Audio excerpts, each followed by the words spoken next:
नमस्कार, आप देख रहे हैं दिन न्यूज खबरें आप तक। मैं हूं आपके साथ शारदा शाह। आप तमाम दर्शकों का स्वागत है। बुलेटिन की शुरुआत से पहले नजर डालते हैं आज की हेडलाइंस पर।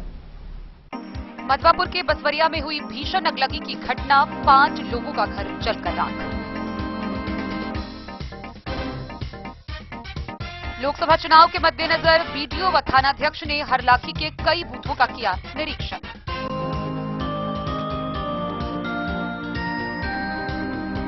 बासोपट्टी के कौवाहा गांव में ग्रामीणों ने नहर में खड़ा होकर कमला नहर में पुल बनाने के लिए किया प्रदर्शन।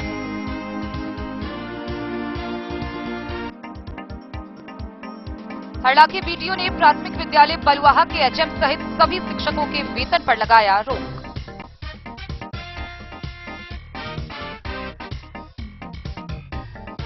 लोकसभा चुनाव को लेकर बेनीपट्टी एसडीएम ने सभी कोसांग के नोडल अधिकारी एसएसटी व एफएसटी के साथ की बैठक।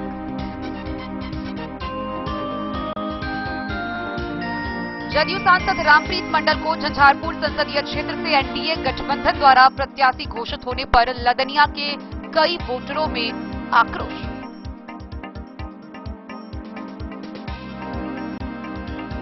भारी दुर्घटना के बाद भी नहीं बढ़ रही सतर्कता। मधुबनी में बिना टेस्ट लिए ही जारी किए जा रहे ड्राइविंग लाइसेंस।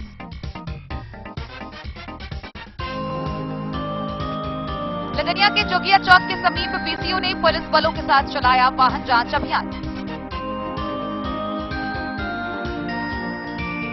जयनगर के बीडीओ सह सीईओ पद पर पदस्थापित प्रशिक्षु आईएएस अधिकारी पार्थ गुप्ता का सेवा अवधि समाप्त होने पर विदाई समारोह का हुआ आयोजन।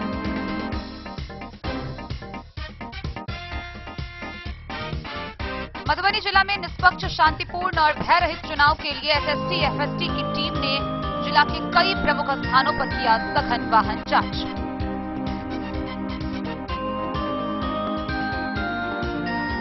और हरलाखी के गंगौर गांव में तीसरी शादी के बाद पहली पत्नी से मारपीट को लेकर पीड़िता ने स्थानीय थाना में पति के विरुद्ध दिया आवेदन।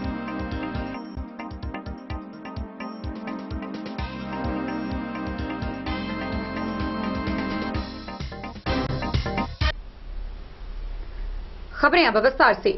मधवापुर प्रखंड के बसवरिया में भीषण अगलगी की खबर सामने आई है। गौरतलब हो कि अगलगी की घटना इतनी भीषण थी कि एक साथ 5 आवासीय घर जलकर राख हो गए। इसमें जलावन का घर, आवासीय भूसा घर समेत कई सामान भी शामिल हैं। गौरतलब हो कि इस अगलगी की घटना के दौरान लाखों की संपत्ति का नुकसान हुआ है। इस मामले को लेकर साहरघाट पुलिस के द्वारा 4 अग्निशमन वाहन को बुलाना पड़ा, जिसके बाद काफी मशक्कत के बाद 1 घंटे बाद इस आगजनी पर काबू पाई जा सकी। बसवरिया में हुई भीषण अगलगी की घटना में 5 लोगों का घर जलकर राख हो गया। इस वारदात में लाखों रुपए की संपत्ति का नुकसान होने की बात बताई गई है। किसी का आंशिक तो किसी का पूरी तरह से घर और उसमें रखे गए सारे सामान जलकर नष्ट हो गए। प्रत्यक्षदर्शी ग्रामीण किशुन यादव ने बताया कि जलने वाले घरों में आवासीय और भूसा जलावन के घर भी शामिल है। साहरघाट पुलिस ने 4 फायर ब्रिगेड वाहन मंगवाकर आग को शांत कराया। थानाध्यक्ष अरविंद कुमार ने बताया कि करीब 1 घंटे की कड़ी मशक्कत के बाद आग पर काबू पाई जा सकी। लपटें इतनी तेज थी कि जब तक वह बुझी उससे पहले अनाज, कपड़ा, बर्तन, फर्नीचर समेत सब कुछ जल चुका था। जिन लोगों के घर जले उनमें रामाशीष यादव, उत्तम यादव, जुगत यादव, रामविलास शर्मा और राजकुमार के नाम शामिल हैं। भोजन, वस्त्र और आवास की समस्या से पीड़ित लोगों के लिए बिना देर सरकारी सहायता मुहैया कराने की मांग ग्रामीणों ने की है। इस संबंध में पक्ष जानने के लिए टेलीफोनिक संपर्क करने पर मधवापुर सीईओ फोन नहीं उठा पाए। फिर एसडीएम मनीषा कुमारी से संपर्क किया गया। उन्होंने बताया कि उन्हें घटना की जानकारी किसी ने नहीं दी थी। पीड़ितों की क्षति का सरकारी आकलन कराकर उन्हें विधि सम्मत सहायता दी जाएगी। उन्होंने कहा कि वे अभी सीईओ से बात कर उन्हें इस संबंध में जरूरी निर्देश दे रही हैं। द न्यूज के लिए मधवापुर से एसके दीपक की रिपोर्ट।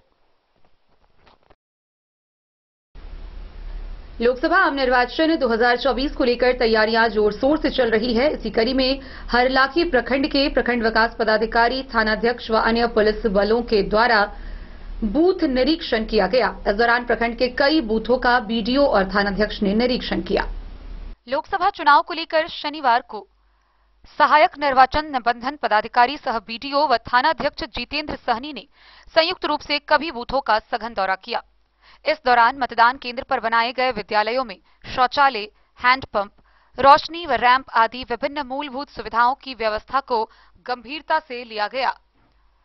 बीडीओ ने बताया कि मध्य विद्यालय हरलाखी, प्राथमिक विद्यालय उर्दू हरिने सहित कई बूथों की जांच पड़ताल की गई है। मतदान केंद्रों की सुविधा संतोषजनक है।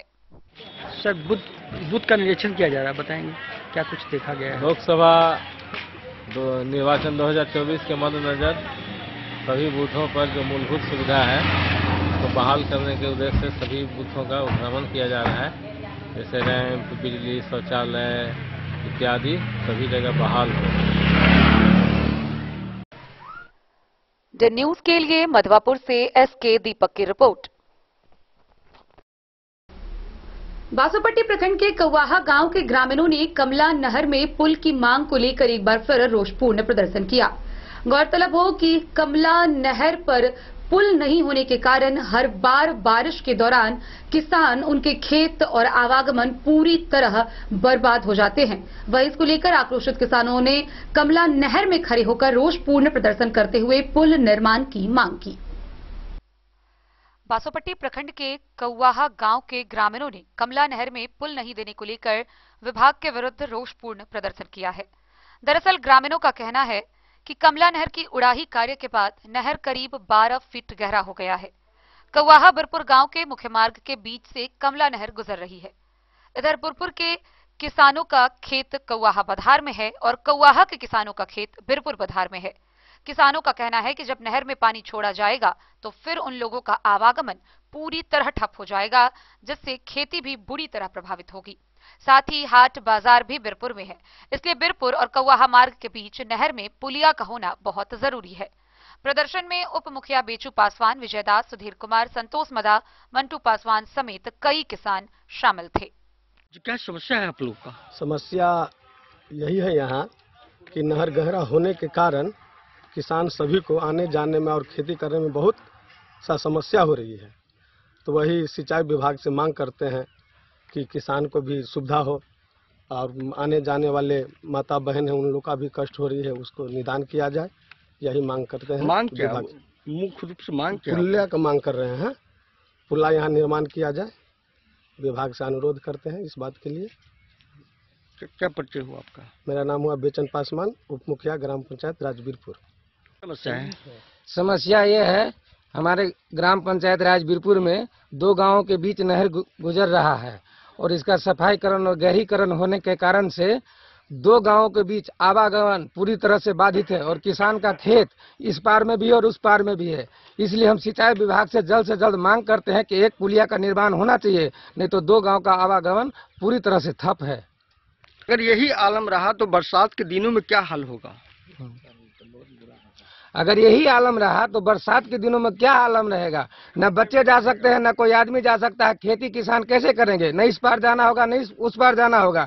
इसीलिए हम सिंचाई विभाग से मांग करते हैं कि जल्द से जल्द एक पुलिया का निर्माण यहाँ कराना आवश्यक जरूरी है। क्या परिचय हो आपका? मेरा नाम विजय दास है, ग्राम पंचायत राजबीरपुर, कौवाहा गाँव है मेरा। क्या बताएं? हम लोग का यही समस्या है कि नहर गहरा होने के कारण मतलब कौवाहा वाला का भी जमीन है, नहर पूरा पड़ता है, बीरपुर बाद में पड़ता है और बीरपुर वाला का भी कौवाहा के बाद में पड़ता है। बरसात होने के कारण नहर फुल अगर चलेगा तो हम लोग को आयात निर्यात बंद हो जाएगा और 7 किलोमीटर घूम कर जाना पड़ेगा है। और एक बात और है कि यहाँ एक बाजार भी लगता है बीरपुर गांव में। मान लीजिए बच्चा भी जाएगा और सियान भी जाएगा, इसमें डूबने का बहुत क्षति होगा। इसलिए हम निवेदन करते हैं कि एक पुलिया का निर्माण इस नहर में किया जाए और किसान का खेती भी मारा जाएगा। कैसे खेती होगा? इस पार से उस पार जाने में 7 किलोमीटर घूम कर जाना पड़ेगा और खेती भी मारा जाएगा। इसलिए हम लोग निवेदन करते हैं और हाथ जोड़कर विनती करते हैं कि एक पुलिया का निर्माण जल्द से जल्द यहाँ किया जाए। क्या परिचय हुआ आपका? मेरा नाम सत्यनारायण साफी, घर कौवाहा। सर बूथ का निरीक्षण किया जा रहा है, बताएंगे क्या कुछ देखा गया है? लोकसभा निर्वाचन 2024 के मद्देनजर सभी बूथों पर जो मूलभूत सुविधा है उसको बहाल करने के उद्देश्य से सभी बूथों का उद्भ्रमण किया जा रहा है। जैसे रैंप, बिजली, शौचालय इत्यादि सभी जगह बहाल हो। हरलाखी से संजय राउत की रिपोर्ट। हरलाखी प्रखंड के प्राथमिक विद्यालय बलवाहा के एचएम सहित सभी शिक्षकों के वेतन पर प्रखंड विकास पदाधिकारी ने रोक लगा दिया है। गौरतलब हो कि बीडीओ मौके पर बूथ का निरीक्षण करने पहुंचे थे, जहां दिन के 10 बजे उन्होंने विद्यालय में ताला लटका हुआ पाया। ना एचएम उपस्थित थे, ना ही एक भी शिक्षक उपस्थित थे। हालांकि काफी सारे बच्चे विद्यालय पहुंचे हुए थे, लेकिन विद्यालय बंद था। सहायक निर्वाचन निबंधन पदाधिकारी सह बीडीओ ने प्राथमिक विद्यालय बलवाहा के एचएम सहित सभी शिक्षकों के वेतन पर रोक लगा दिया है। जानकारी देते हुए बीडीओ कृष्ण मुरारी ने बताया कि लोकसभा चुनाव को लेकर बूथों के निरीक्षण के दौरान 10 बजे जब बलवाहा प्राथमिक विद्यालय पहुंचे तो विद्यालय बंद पाया गया। हालांकि बहुत बच्चे पहुंचे हुए थे, लेकिन विद्यालय में ताला लटक रहा था। निरीक्षण के क्रम में विद्यालय में एक भी शौचालय नहीं पाया गया। कहा कि विद्यालय बंद रहने पर सभी शिक्षकों के वेतन पर तत्काल रोक लगा दिया गया है। हरलाखी से संजय राउत की रिपोर्ट। लोकसभा आम निर्वाचन 2024 के मद्देनजर बेनीपट्टी अनुमंडल कार्यालय के अनुमंडल पदाधिकारी कार्यालय प्रकोष्ठ में एसडीएम मनीषा ने बैठक का आयोजन किया। इस बैठक के दौरान सभी कोषांगों के नोडल अधिकारी एसएसटी और एफएसटी की टीम मौजूद रही, जहां निष्पक्ष, भय रहित, शांतिपूर्ण वातावरण में आम निर्वाचन संपन्न कराने को लेकर कई बिंदुओं पर निर्देश निर्गत किए गए। बेनीपट्टी अनुमंडल पदाधिकारी के कार्यालय प्रकोष्ठ में लोकसभा आम निर्वाचन को लेकर अनुमंडल स्तर पर गठित कोषांगों के नोडल पदाधिकारी एवं वरीय पदाधिकारी के साथ एसडीएम मनीषा की अध्यक्षता में बैठक हुई, जिसमें एसडीएम द्वारा जानकारी दी गई कि लोकसभा चुनाव के संपादन के लिए अनुमंडल स्तर पर वर्तमान में 8 कोषांगों का गठन किया गया है। सभी कोषांग के नोडल पदाधिकारी को उनके कर्तव्यों के संबंध में विस्तृत जानकारी दी गई। उन्होंने बताया कि निर्वाचन मुख्य कोषांग सह कार्मिक कोषांग सीधे अधोहस्ताक्षरी के नियंत्रण में होगा। इस कोषांग के द्वारा दिए जाने वाले निर्देश सभी कोषांग पर समान रूप से प्रभावी होंगे। ईवीएम एवं प्रशिक्षण कोषांग का कार्यस्थल नगर पंचायत कार्यालय बेनीपट्टी को बनाया गया है, जिसके नोडल पदाधिकारी नगर पंचायत के कार्यपालक पदाधिकारी एवं प्रखंड शिक्षा पदाधिकारी बेनीपट्टी होंगे। वहीं पोस्टल बैलेट कोषांग का कार्यस्थल सामान्य शाखा अनुमंडल कार्यालय बेनीपट्टी होगा और इसके नोडल पदाधिकारी प्रखंड सहकारिता प्रसार पदाधिकारी होंगे। इसी प्रकार आदर्श आचार संहिता एवं विधि व्यवस्था कोषांग के नोडल पदाधिकारी अंचल अधिकारी बेनीपट्टी को बनाया गया है एवं इसके वरीय प्रभारी पदाधिकारी कार्यपालक दंडाधिकारी बेनीपट्टी होंगे। स्वीप एवं मीडिया प्रबंधन कोषांग का कार्यस्थल अनुमंडल दंडाधिकारी के कक्ष को बनाया गया है तथा इसके नोडल पदाधिकारी बाल विकास परियोजना पदाधिकारी बेनीपट्टी व प्रखंड परियोजना प्रबंधक जीविका बेनीपट्टी को बनाया गया है। परिवहन कोषांग सामान्य शाखा एवं कार्यक्रम पदाधिकारी बेनीपट्टी नोडल बनाए गए हैं। सिंगल विंडो कोषांग का कार्यस्थल आरटीपीएस और प्रखंड सांख्यिकी पर्यवेक्षक प्रखंड पंचायत राज पदाधिकारी नोडल पदाधिकारी बनाए गए हैं। साथ ही उन्होंने उड़नदस्ता दल के दंडाधिकारी व पुलिस पदाधिकारी को भी निर्देशित किया है कि वे हमेशा सतर्क और सजग स्थिति में रहे। निर्देशित करते हुए एसडीएम ने कहा कि भारत निर्वाचन आयोग द्वारा दिए गए दिशा निर्देश के आलोक में आदर्श आचार संहिता का सख्ती से पालन कराने के लिए सघन वाहन जांच कराना सुनिश्चित करेंगे। किसी भी प्रकार का अवांछित सामान, रुपया, अस्त्र शस्त्र की बरामदगी होने पर तुरंत इसकी सूचना जिला स्तर पर गठित अभ्यर्थी व्यय विधि व्यवस्था आदर्श आचार संहिता कोषांग के साथ साथ अधोहस्ताक्षरी को भी उपलब्ध कराएंगे। इसी प्रकार स्थैतिक निगरानी दल के दंडाधिकारी एवं पुलिस पदाधिकारी को निर्देशित करते हुए बताया गया कि वे निर्धारित चेक पोस्ट पर तैनात रहते हुए लगातार वाहन जांच करेंगे। अगर किसी भी प्रकार की अवैध नकदी, अवांछित सामग्री की बरामदगी होती है तो तुरंत इसकी सूचना जिला स्तर पर तथा अधोहस्ताक्षरी को देना सुनिश्चित करेंगे। अनुमंडल स्तर पर इसका अनुश्रवण कार्यपालक दंडाधिकारी विवेक मिश्रा के द्वारा किया जाएगा। मौके पर सभी दंडाधिकारी एवं पुलिस पदाधिकारी भी मौजूद थे। बेनीपट्टी से विनोद कुमार की रिपोर्ट। निवर्तमान जदयू सांसद रामप्रीत मंडल को एनडीए से प्रत्याशी घोषित करने पर लदनिया के काफी लोगों में असंतोष नजर आ रहा है।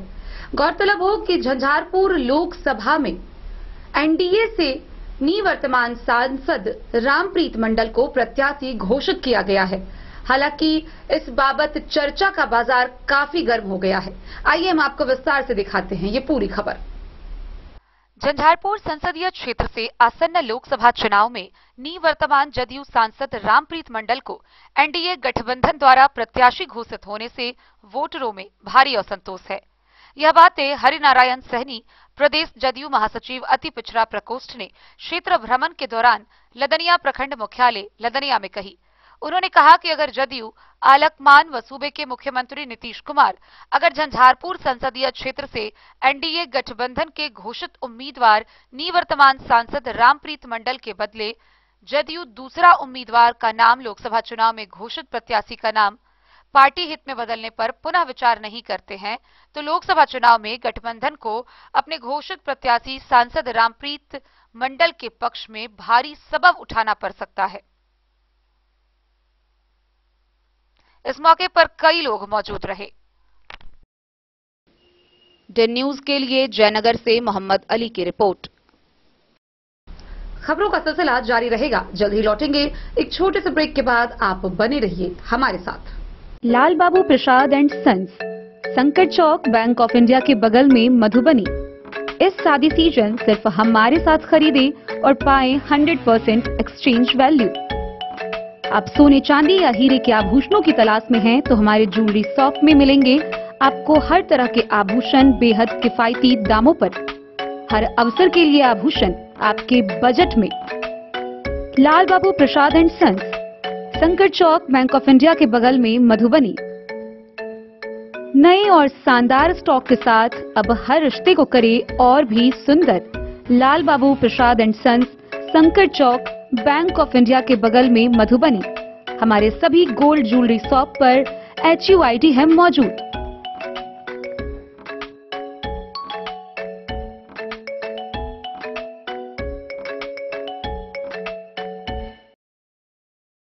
ट्रेंड के इस जमाने में क्या आप भी चाहते हैं स्टाइलिश और फैशनेबल कपड़े? क्या आप अपने लुक को अपग्रेड करना चाहते हैं? अगर हाँ, तो आज ही आए Bombay fashion readymade sari showroom. हमारे पास पुरुषों, महिलाओं और बच्चों के लिए है नए से नए फैशन ट्रेंड में कपड़े और एक्सेसरीज का लार्ज कलेक्शन। आपके बजट और हर अवसर के लिए खास। चाहे काम के लिए हो नए आउटफिट की तलाश, या पार्टी के लिए ड्रेस, या किसी खास अवसर के लिए सूट, सलवार और साड़ी, हमारे पास है हर एक ब्रांड। क्रिम्सन क्लब, मुफ्ती, टर्टल और किलर के SIS स्टोर्स। इसके अलावा रेमंड, स्पार्की, जॉकी, लक्ष्मीपति, मान्यवर, ब्लैकबेरी, नवाब पार्कर जैसे बड़े ब्रांड। तो देर किस बात की, आज ही आए बॉम्बे फैशन साड़ी एवं रेडीमेड शोरूम। हमारा पता है महिला कॉलेज रोड, मधुबनी।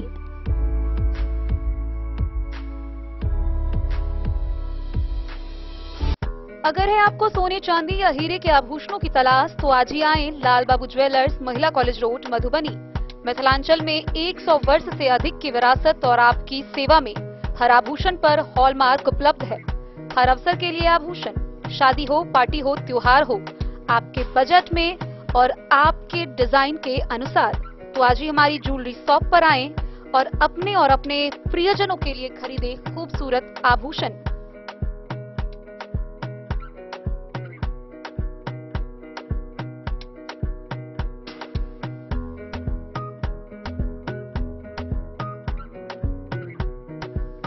हार, चूड़ियां, अंगूठियां, झुमके, मंगलसूत्र और बहुत कुछ है शामिल, वो भी किफायती दामों में।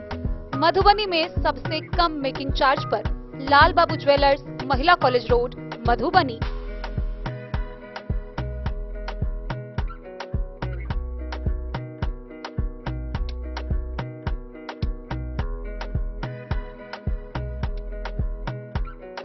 ज्वेलरी हाउस स्वर्णश्री, सोने की शुद्धता मापने वाला यंत्र कैरेटोमीटर यहाँ उपलब्ध है, क्योंकि सोने की शुद्धता और आपके विश्वास के साथ कोई समझौता नहीं। रत्न, सोना व चांदी के हर तरह के आभूषणों के लिए एक बार अवश्य आएं। लाइट वेट व बेहतरीन कारीगरी वाले गहनों का अनूठा संगम। आपका भरोसा ही है हमारी पूंजी। बिना किसी मिलावट व पूरी शुद्धता के साथ हॉलमार्क गहने आपको देना हमारा परम कर्तव्य। तो देर किस बात की, अपने मनपसंद गहनों की खरीदारी के लिए आज ही आए। पता याद रखें, ज्वेलरी हाउस स्वर्ण श्री, बड़ा बाजार, मधुबनी। एक तरफ जहां मधुबनी में सड़क दुर्घटना की खबरें बढ़ती जा रही है, वहीं दूसरी तरफ परिवहन विभाग काफी सुस्त नजर आ रही है। बहरहाल हम बात कर रहे हैं ड्राइविंग लाइसेंस की। पहले ड्राइविंग लाइसेंस बनने के लिए स्टेडियम में इसकी जांच की जाती थी। हालांकि स्टेडियम के कूड़ेदान में बदलने के बाद यह जांच पूरी तरह बंद हो गई। अब जब बस स्टैंड गंगासागर चौक के समीप यह पिच बनकर तैयार है, तो पिच बनकर तैयार होने के बावजूद ड्राइविंग लाइसेंस लेने से पहले किसी भी प्रकार की कोई जांच नहीं की जाती है। और इसका सबसे बड़ा उदाहरण है कि सड़कों पर सड़क दुर्घटना बढ़ती जा रही है। आइए हम आपको विस्तार से दिखाते हैं ये पूरी खबर।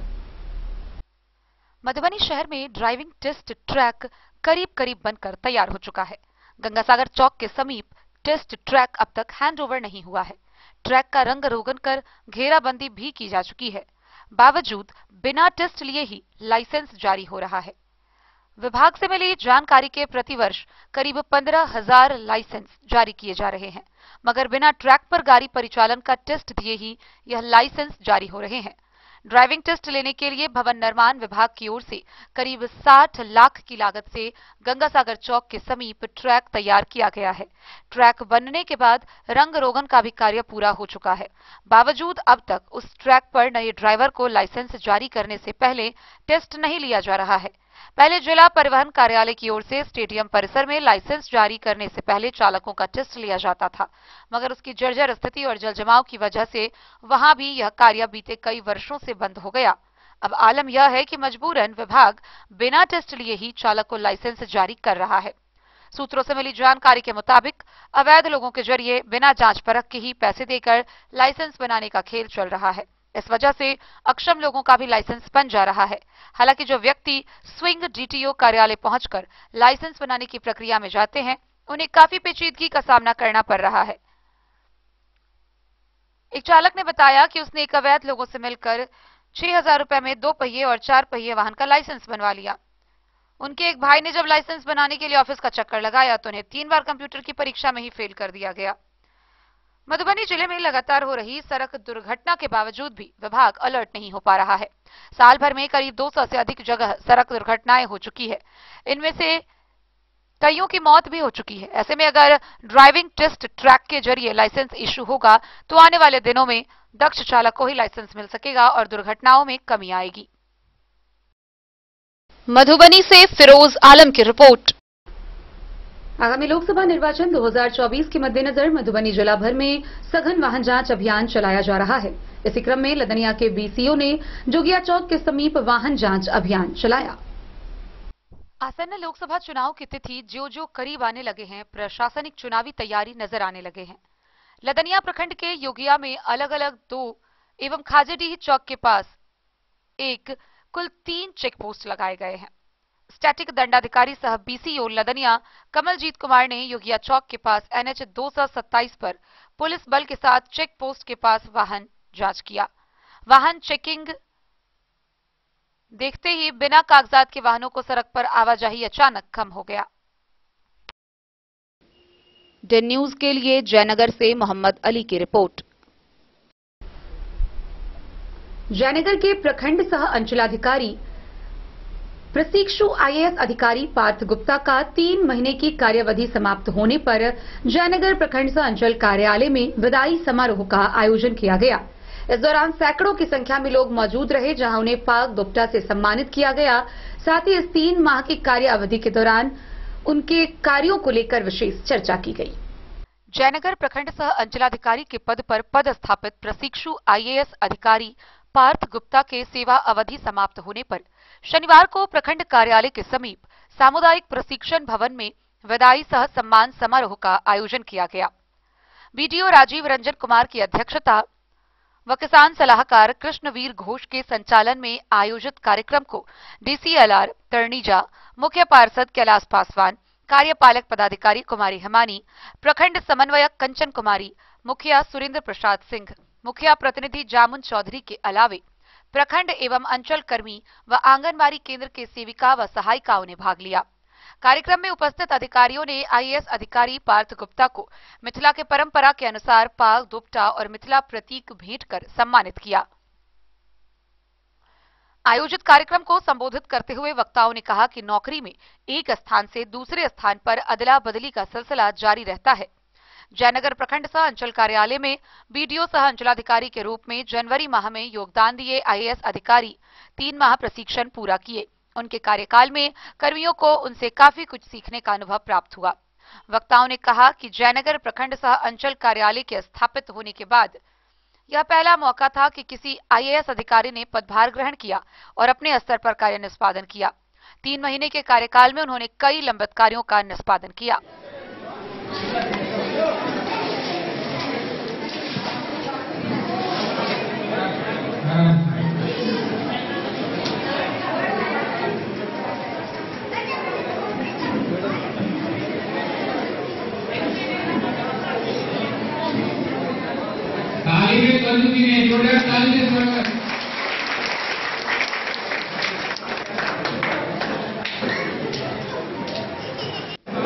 डेन न्यूज के लिए जयनगर से मोहम्मद अली की रिपोर्ट।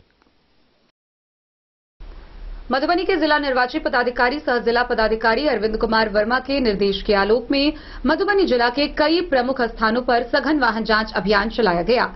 गौरतलब हो कि आगामी लोकसभा निर्वाचन 2024 के मद्देनजर भय रहित शांतिपूर्ण माहौल में निष्पक्ष मतदान संपन्न कराने को लेकर जिला प्रशासन कृत संकल्पित है और इसी के मद्देनजर लगातार विभिन्न प्रकार की कार्रवाई की जा रही है। वहीं पुलिसिया कार्रवाई के अंतर्गत एक दिन में कुल 13 गिरफ्तारी की गई, जिसमें शराब मामले और वाहन मामले की भी कई वारंटी शामिल थे।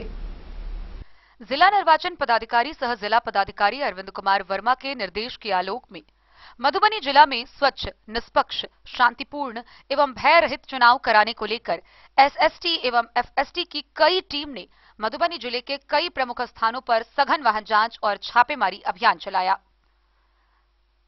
जिले भर में शांतिपूर्वक मतदान संपन्न करने को लेकर जिला प्रशासन पूरी तरह कृत संकल्पित है। वहीं मधुबनी जिला के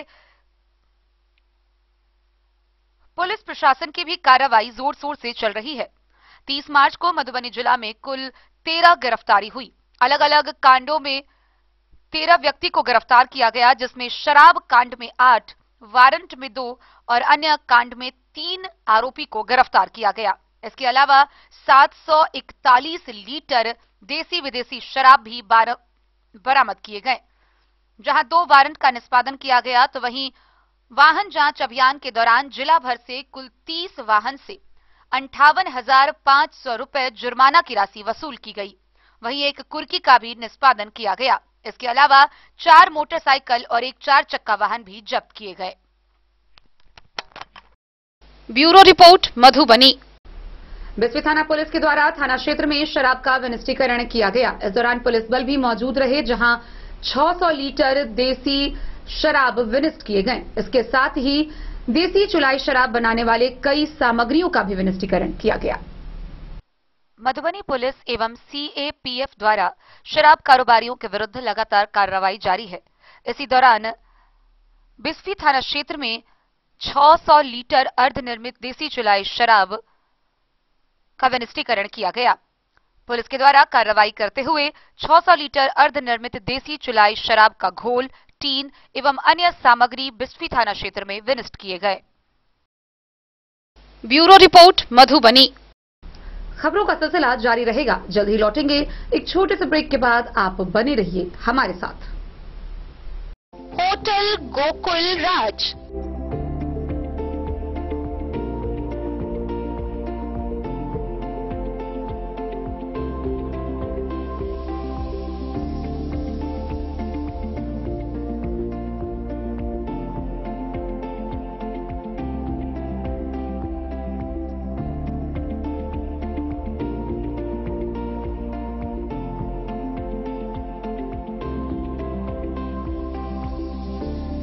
शहर के भीड़ भाड़ से दूर शांति और सुकून से भरे वातावरण में मधुबनी शहर के लहरियागंज वार्ड नंबर 1 में पूरे मिथिलांचल क्षेत्र का सबसे भव्य होटल होटल गोकुल राज 4 मंजिला इमारत की इस होटल में है 4 बड़े बड़े बैंकेट हॉल, रिंग सेरेमनी, शादी, मीटिंग या पार्टी, हर एक आयोजन के लिए अलग से हॉल की व्यवस्था, रेस्टोरेंट की व्यवस्था जहां एक से बढ़कर एक लजीज व्यंजनों का मिलेगा संगम और रहने का उचित प्रबंध, suite room, AC room, non AC room से सुसज्जित होटल जहां लिफ्ट की भी है व्यवस्था, पार्किंग का पूरा इंतजाम।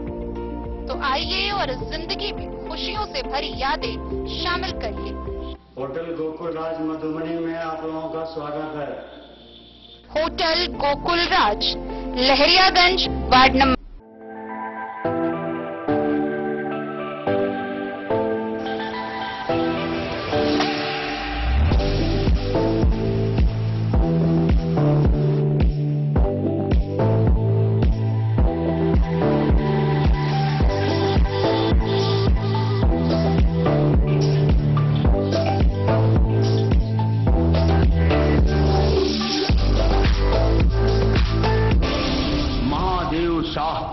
अमरनाथ प्रसाद ज्वेलर्स 916 हॉलमार्क ब्रांडेड गोल्ड एवं डायमंड ज्वेलरी शोरूम, गांधी चौक। शगुन वाटिका मैरिज गार्डन, मधुबनी शहर के बीचों बीच बाबू साहेब चौक पर आपकी सुविधा अनुसार आकर्षक और भव्य मैरिज गार्डन। शगुन वाटिका विवाह भवन, रिंग सेरेमनी हो या हो शादी, छोटा बड़ा पारिवारिक समारोह हो या हो कोई उत्सव या पार्टी, शगुन वाटिका मैरिज गार्डन दे रहा है आपको सबसे बेहतरीन सेवा। बुकिंग के लिए संपर्क करें गणपति टेंट हाउस, पुराना LIC कैंपस, खादी भंडार, मधुबनी। संपर्क सूत्र 7903625254।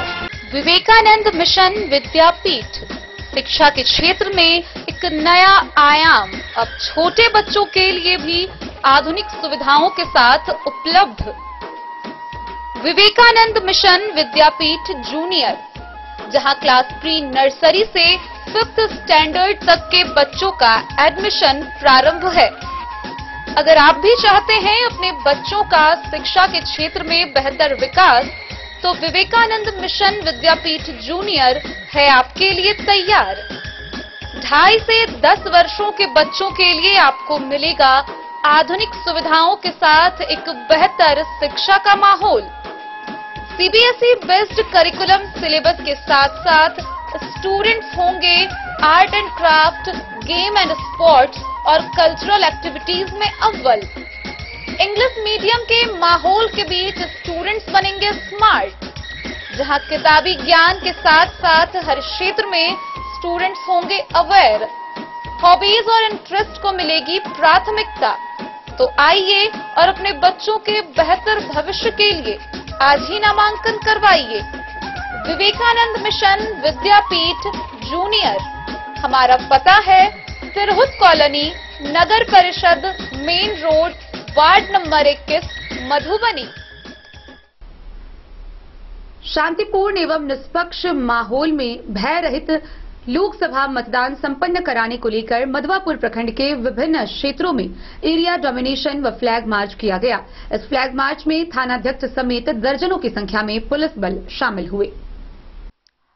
लोकसभा आम निर्वाचन 2024 के मद्देनजर मधुबनी पुलिस के द्वारा विभिन्न कार्रवाइयों में मधुबनी पुलिस एवं SSB द्वारा संयुक्त रूप से मधवापुर थाना क्षेत्र में शांति एवं सौहार्द व्यवस्था बनाए रखने के लिए एरिया डोमिनेशन और फ्लैग मार्च किया गया। इस दौरान सैकड़ों की संख्या में मधुबनी पुलिस व SSB जवान शामिल हुए। Bureau report, Madhubani. मधुबनी के जिला पदाधिकारी अरविंद कुमार वर्मा के निर्देशानुसार मधुबनी जिला के सभी थाना पर थाना दिवस का आयोजन किया गया। थाना दिवस के मौके पर जमीनी विवाद से संबंधित कई मामले निष्पादित किए गए। मधुबनी जिला के सभी थाना में थाना दिवस का आयोजन किया गया। थाना दिवस के अवसर पर आए हुए आवेदकों की भूमि संबंधित समस्याओं को थानाध्यक्ष, OP अध्यक्ष एवं अंचलाधिकारी की उपस्थिति में निपटारा किया गया। Bureau report Madhubani. झंझारपुर नगर परिषद स्थित ओशो नगरी आश्रम में पुस्तक विमोचन कार्यक्रम का आयोजन किया गया। जिला व्यवहार न्यायालय के वरिष्ठ अधिवक्ता ऋषिदेव सिंह की प्रथम काव्य रचना का विमोचन हुआ, जहां काफी संख्या में साहित्य प्रेमी मौजूद रहे। झंझारपुर नगर परिषद के ओशो नगरी स्थित ओशो आश्रम परिसर में जिंदगी के रंग काव्य पुस्तक का विमोचन किया गया। यह पुस्तक जिला व्यवहार न्यायालय के अधिवक्ता ऋषिदेव सिंह की प्रथम काव्य पुस्तक रचना है।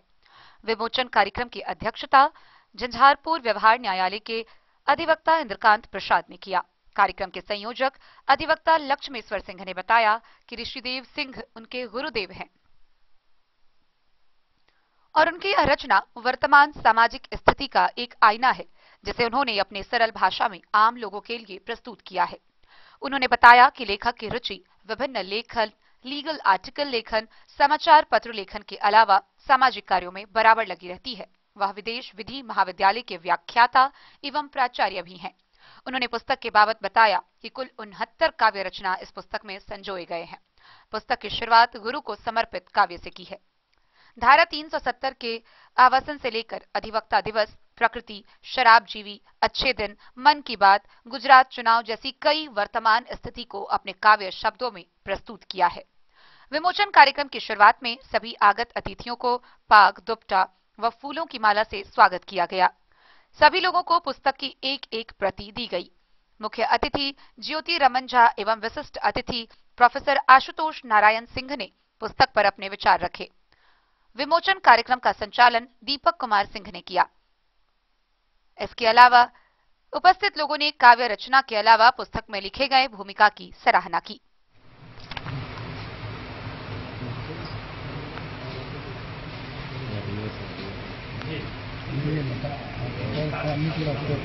इनका पर्सनल व्यक्तिगत अनुभव पर है, इसमें किसी का कोई आक्षेप नहीं है। इन्होंने जो अनुभव किया वो उन्होंने कविता के रूप में लिखा।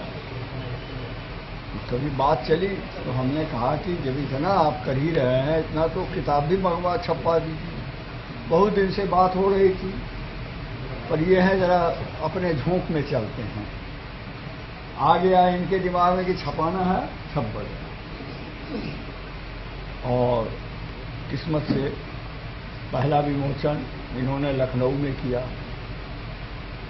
फिर दूसरा भोपाल में किया, फिर मधुबनी बार एसोसिएशन में किया।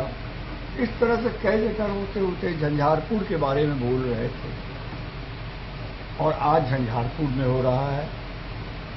जो भी है इस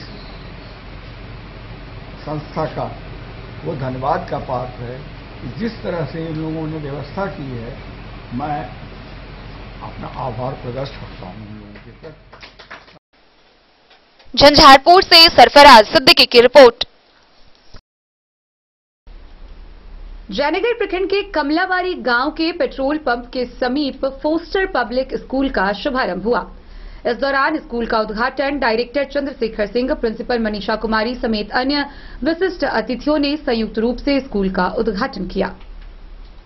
जयनगर प्रखंड के कमलाबारी गांव के पेट्रोल पंप के समीप फोस्टर पब्लिक स्कूल का उद्घाटन डायरेक्टर चंद्रशेखर सिंह, विजेंद्र सिंह, प्रिंसिपल मनीषा कुमारी, प्रमानंद सिंह, संजीव सिंह, उमेश सिंह, शारदा सिन्हा, वंदना सिंह ने संयुक्त रूप से दीप प्रज्वलित कर किया। स्कूल की प्रिंसिपल मनीषा कुमारी ने बताया कि इस क्षेत्र में रहने वाले अभिभावकों को अपने बच्चों को बेहतर शिक्षा के लिए फोस्टर पब्लिक स्कूल एक अच्छा उदाहरण साबित होगा। उन्होंने बताया कि स्कूल का मुख्य उद्देश्य बच्चों की मानसिक विकास करना है। प्ले से 5वीं कक्षा तक के बच्चों का नामांकन होगा। विद्यालय में डांस क्लासेस, पेंटिंग, ड्राइंग के साथ साथ पढ़ाई भी कराई जाएगी। खेलों पर विशेष ध्यान दिया जाएगा ताकि बच्चे खेल खेल में शिक्षा ग्रहण कर सके। इस कार्यक्रम में दर्जनों की संख्या में अभिभावक व स्थानीय लोग उपस्थित थे।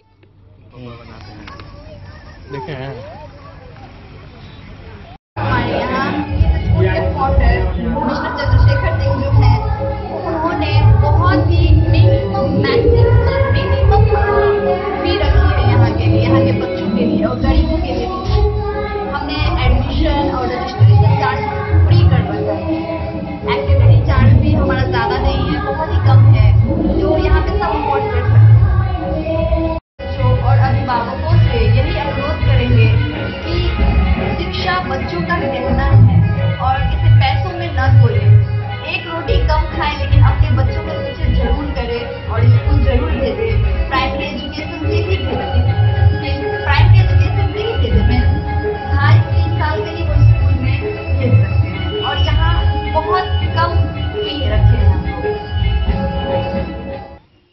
डन न्यूज के लिए जयनगर से मोहम्मद अली की रिपोर्ट। हरलाखी प्रखंड के गंगौर गांव निवासी एक महिला इंदू देवी ने अपने पति के विरुद्ध प्राथमिकी दर्ज कराई है। मामला सुनकर आप भी चौंक जाएंगे। गौरतलब हो कि महिला का पति उसके साथ मारपीट करता है। बात सिर्फ मारपीट की नहीं है। इंदू देवी अपने पति की पहली पत्नी है और अब तक उसके पति ने 3 शादियां कर ली है। 3 शादियां करने के बावजूद दहेज की मांग को लेकर पहली पत्नी से मारपीट लगातार की जा रही है। तंग आकर उसने स्थानीय थाना में इस मामले को लेकर आवेदन दिया है। हरलाखी थाना क्षेत्र के गंगौर गांव निवासी इंदू देवी ने अपने पति जीवच महतो के द्वारा 3 शादी के विरुद्ध आवेदन देकर थाने की पुलिस से न्याय की गुहार लगाई है। पुलिस को दिए आवेदन में कहा गया है कि वर्ष 2012 में हिंदू रीति रिवाज से शादी हुई। शादी में महिला के पिता ने गहने, जेवरात, फर्नीचर सहित नगद रुपए भी दिए। शादी के कुछ साल ठीक ठाक चल रहा था। 2 पुत्री और 1 पुत्र हुआ, लेकिन बाद में पति के द्वारा दहेज की मांग की गई। नहीं देने पर दूसरी शादी कर ली गई। फिर दूसरी पत्नी को भी कुछ ही महीनों में छोड़ दिया और अब फिर तीसरी शादी कर ली है। 3 बच्चों का भरण पोषण भी उससे नहीं हो रहा। कुछ भी कहने पर मारपीट किया जाता है और घर से भगा दिया जाता है। इस बाबत थानाध्यक्ष जितेंद्र सहनी ने बताया है कि पुलिस को आवेदन प्राप्त हुआ है, आगे की कार्रवाई की जा रही है। आपके साथ हमारे साथ समस्या यही, हमारे पास 3 बच्चा है। हमारे पति नहीं देते, सेवा खर्चा कुछ बच्चा के नहीं उठाते, क्या कहते, इसीलिए हम गए थे, बाहर कमाते थे, खाते, 2 बच्चा के पालते थे। एक बड़ी वाली लड़की वो हमारे मायके में रहते थे, वो भी लड़की के ये नहीं सेवा खर्चा नहीं उठाते ये। जब हम घर में आए बाहर से तो हमारे अंदर नहीं ढुकने देते, मारपीट करते हैं। वो तीसरा शादी कर चुके हैं। क्या चाहता है वो? बार बार शादी कर रहा है। हाँ, वो 3 शादी कर चुके हैं। पता नहीं वो क्या चाहते हैं, वो हमको पता नहीं, उन्हीं से पूछिए आप क्या मांगे? न्याय मांगते? थाना में आए? हम थाना में, हमको न्याय चाहिए। हमारे पास 3 बच्चा है। क्या नाम है आपका? हमारे नाम है इंदू देवी। पति के नाम क्या? जीवच महतो। घर गंगौर। हरलाखी से संजय राउत की रिपोर्ट। तो आज की इस बुलेटिन में फिलहाल इतना ही। कल फिर हाजिर होंगे नई खबरों के साथ।